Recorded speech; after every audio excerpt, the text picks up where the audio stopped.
mentioned about this author, Daniel Kahneman, and he was a psychologist, he was an economist, he was an expert in behavioral economics, and indeed he got the 2002 Nobel Prize in Economic Sciences. So this book is actually, it's a very big simplification of what he said. There are two types of thinking. One is system one, where you react. This is the kind of thinking that your emergency physician has to do. But I'm talking very simplistically.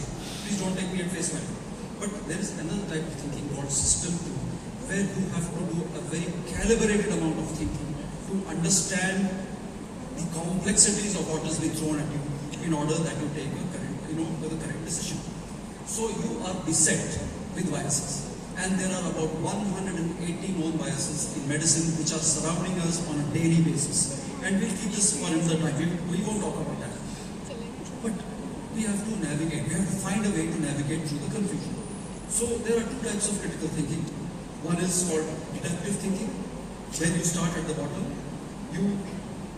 You start with a kind of a theory, which leads to a hypothesis.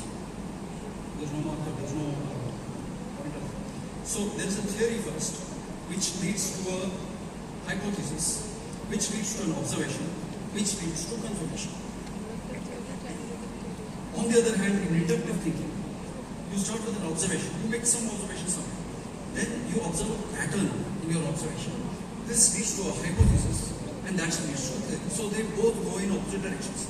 So on one hand, the deductive thinking on the left is accurate. It proceeds from broad generalizations to specifics. On the other hand, inductive thinking is approximate.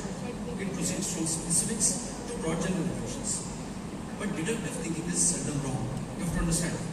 Because it's based on syllogisms. Now, in this example, the syllogism is that if somebody has acute dyspnea and he is hyperventilating, he is washing out his carbon dioxide. So you check his blood carbon dioxide, the carbon dioxide is low.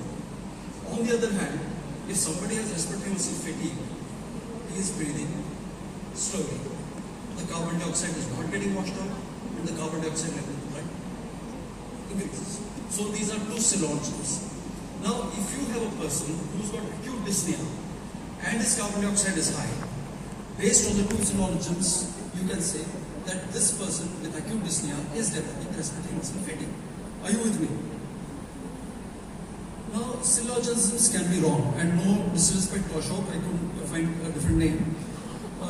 If you say the first syllogism is all bald men are grandfathers, and if